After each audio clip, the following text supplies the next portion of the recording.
Losing weight is not about food, it's not about exercise, and it's not about how much protein you eat or how much water you drink. It's about one question 99% of people do not ask themselves, and that's why they fail. I went through these two: diets, exercise, calorie counting, intuitive eating, no exercise, a lot of exercise, and every time I ended up falling off the wagon and regaining weight. I also suffered from emotional eating and binge eating. And then I got educated. I read a lot of textbooks. I underwent my personal psychotherapy, and I worked with a lot of people, and one question became crystal clear to me.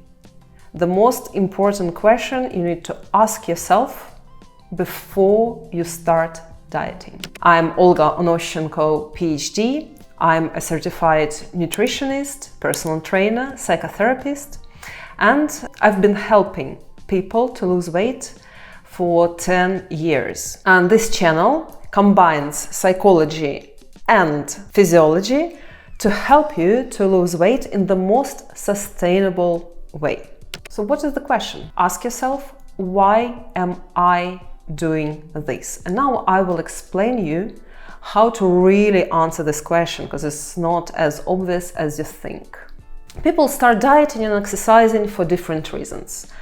Someone wants to be more attractive to their partner, someone wants to be confident on the beach and in the swimming pool, someone wants to get healthier, to improve their cholesterol levels, glucose levels, insulin sensitivity, someone wants to be fit and active, to play with grandchildren, and someone wants to fit into their favorite jeans without a small act of violence. And they say that if the motivation is internal, like I'm doing it for myself, for my well-being, for my joints, for my health, then this is a good, healthy, adaptive motivation. And if you're doing it for appearance, to look better to others, then it is an unhealthy motivation, and this is what can lead to eating disorders, disordered eating, and this is not really correct. It's a myth. No matter what your motivation seems on the surface, it's about what's behind it. According to compassion-focused therapy by Paul Gilbert, not Kristen Neff, Paul Gilbert, we're driven either by threat and self-criticism, or by self-compassion and the need to grow and develop. So either from a position of I'm not good enough, or when we care about ourselves because we value ourselves and our bodies. We appreciate our bodies. Let's take a person who starts eating healthily and goes to the gym for well-being. Great, right? But if their self-worth is based on how much they weigh, every extra gram on scales becomes a disaster. They begin restricting themselves even more, panicking over extra calories, demanding perfection from themselves. Once I want well-being, I need to have a perfect diet and never skip a workout. So suddenly their lifestyle turns into anxiety, into battle with themselves, and a bit of self-abuse. Even if their self-worth does not depend on weight, they may still have perfectionist tendencies. And if they make a mistake, they beat themselves up. And beating ourselves up, this is what ruins our motivation and our energy. It steals our energy to move forward and succeed. And actually it makes us anxious and dysregulated. And in state of anxiety and dysregulation, we're more likely to be on autopilot and to try and self-soothe with food, which is emotional eating. So, what's the most important is how we treat ourselves in the process and which psychological position we start our dieting and exercising from. Is it self-criticism and control, or is it self-support, self-compassion and self-care? How does self-criticism and not enoughness sounds? I'm not enough, I'm not good enough, I need to control myself, and if I'm hungry, I will not eat because I'm fat. I'm tired, I'm actually exhausted, but I will go to the gym because I will never lose weight if not. And how does self-support and self-care sound? I care about myself, so I want change. And I'll go to the gym because I will feel better after the gym. I know that I am a little bit tired, but I push myself into the gym. I will feel better after. And I even may tolerate a little hunger if I want to lose weight. So what happens when weight loss comes from a place of self-criticism and deficiency? Constant feeling of I'm not good enough, perfectionism. So every cookie is a failure. If I have a cookie, I failed.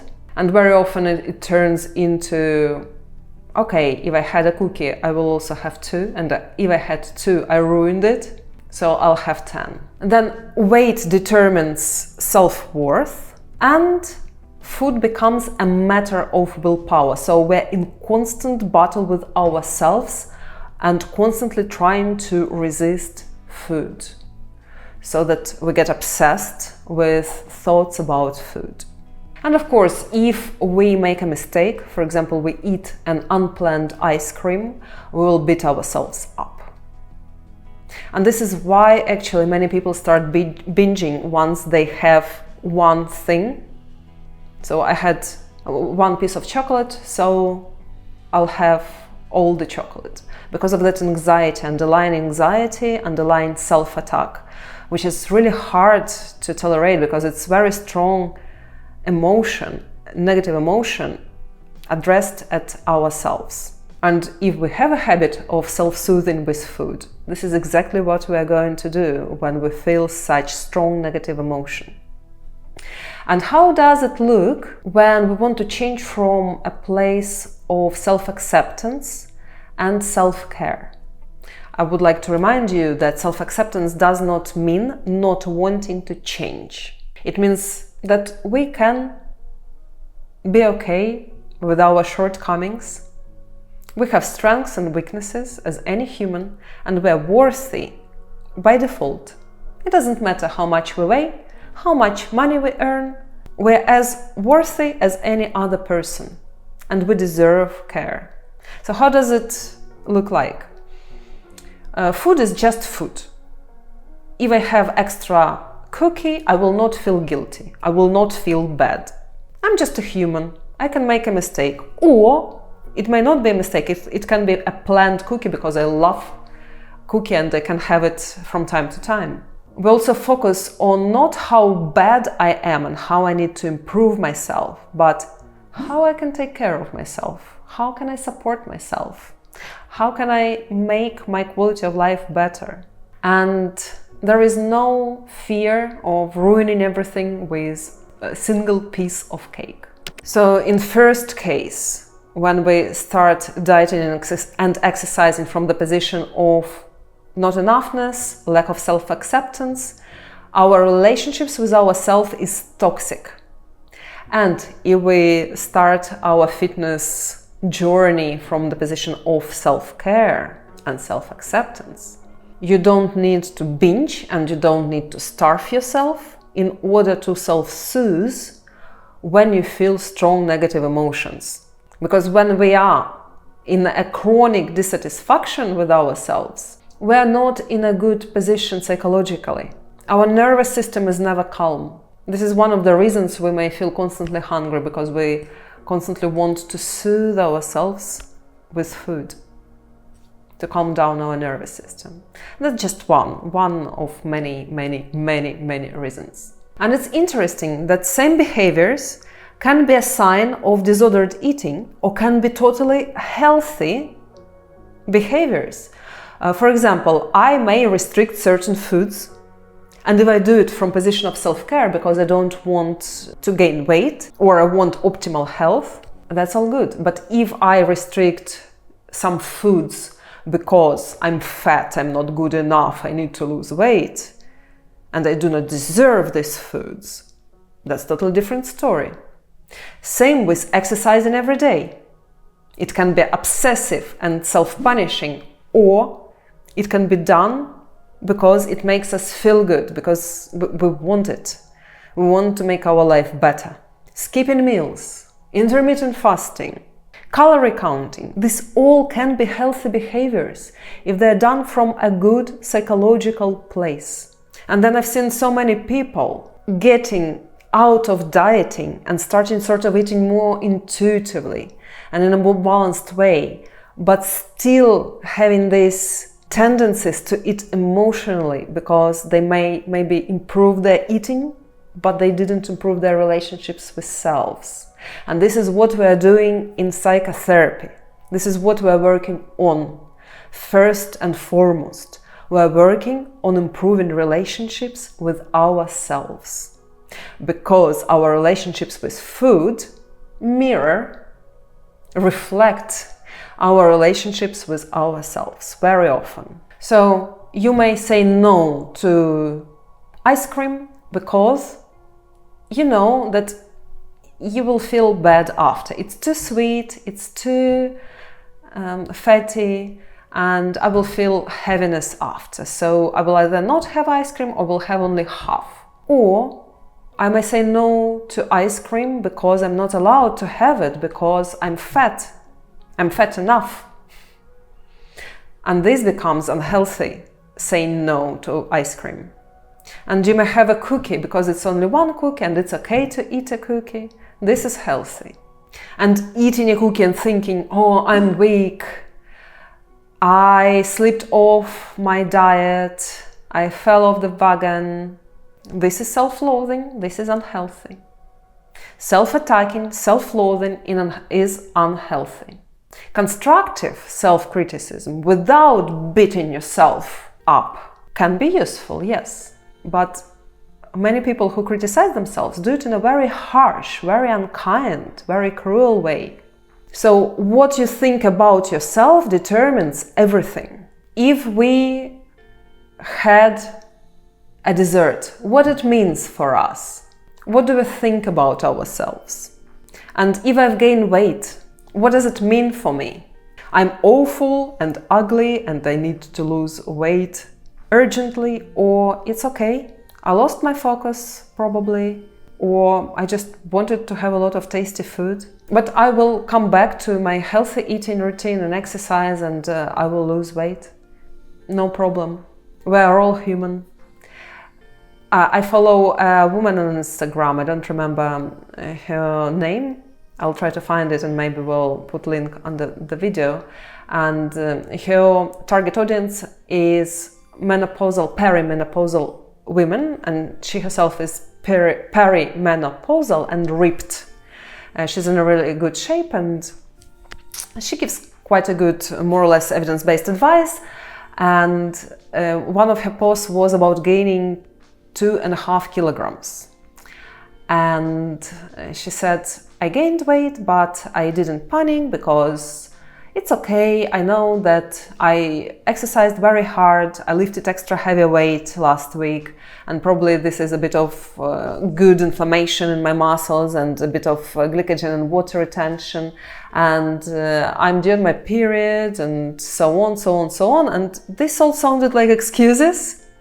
But we don't need reason and we don't need excuse to gain weight. It's okay. We could gain weight just because we lose focus or because there was a lot of tasty food around. It's fine. So any behavior may either support you or destroy you, depending on what's inside. And think about different people. Some people diet and exercise to maintain good body shape. They want to look good in clothes, they want to look good naked, and they never develop eating disorder or obsessive behaviors, and they enjoy their life. And some people want to lose weight for health reasons because the doctor told them to do so. But the doctor was very shaming and critical. And the person doesn't know how to lose weight and probably have eating disorder or maybe some genetic condition. And they start panicking, they feel shame, they feel threat. And of course, this will not help them to lose weight in a sustainable way.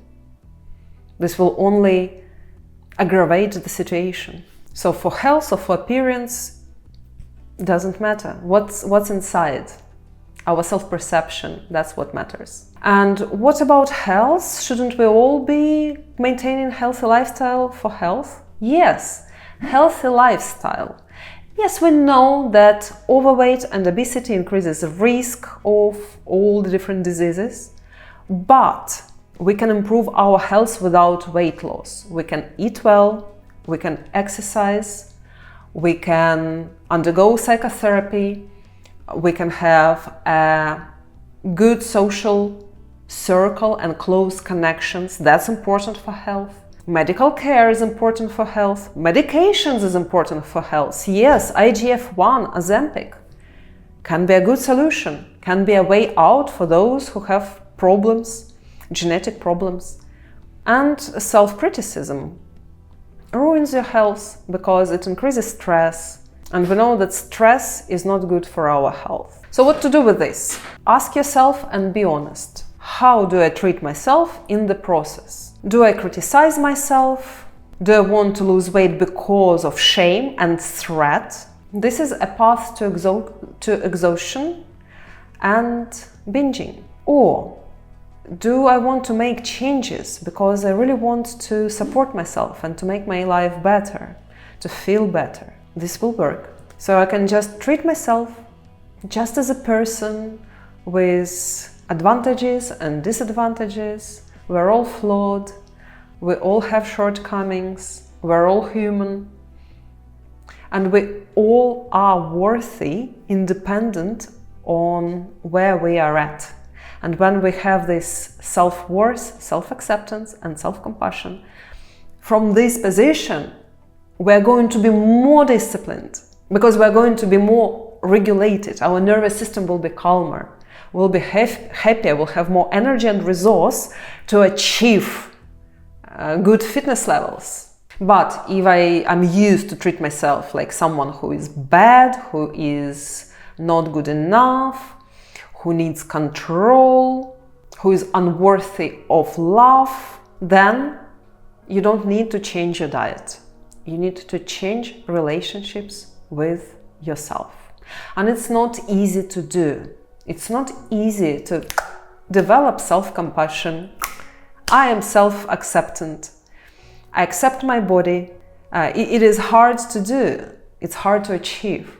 Therefore, I want to invite you into therapy and to start working on your relationships with food, with first working on your relationships with self. And then your whole life becomes better, because when you treat yourself better, you not only set healthy boundaries with food, you also set healthy boundaries with people, and then your relationships become healthier and your life becomes healthier, and you stop self-sabotaging and you stop procrastinating. And I will film a separate video about it, on what is self-acceptance, what is self-compassion, how to love yourself into a better shape. And one more thing, what's important, when we truly appreciate our bodies and when we feel self-worth, then we will naturally choose strategies and behaviors that are more sustainable, that we enjoy more. For example, I like running, I will be running. And if I know that I need to do resistance training, but I hate the gym, like big gyms, I will find the mode of resistance training that is good for me. For example, reformer Pilates, it can be quite intense. If you find a good instructor who knows how to dial up intensity, or maybe you're now exercising, you're now working with a harsh personal trainer who is not supportive but criticizing. To be honest, I haven't met bad personal trainers lately. All personal trainers around me are compassionate and supportive. But anyway, if your personal trainer is not supportive, fire them and find supportive and compassionate one. Then we also set realistic expectations of ourselves. We do not buy into diet culture and unrealistic body ideals, thin ideals. We appreciate our own genetics. You can be Zendaya genetically, or you can be Beyoncé genetically.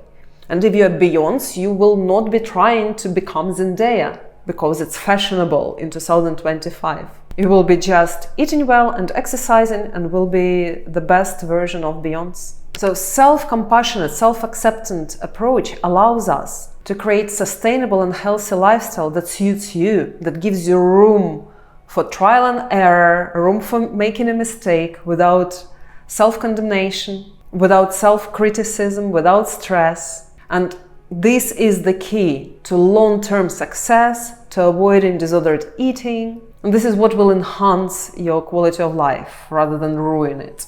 Losing weight without self-acceptance is like trying to repair the roof of the house that is on fire. But losing weight from position of self-compassion and self-acceptance is like building a comfortable house on a solid foundation. So if you are ready to change not only your diet, but also relationships with yourself, I would like to invite you to sessions with me. There are useful links under this video, a link to my Instagram where I show how I exercise and what I eat from position of self-care. And also there is a form you can fill in if you'd like to inquire about working with me. Subscribe to this channel, more useful videos are coming your way. Click like, comment, ask questions. I'm very generous with answering questions in the first few days of posting this video. See you soon.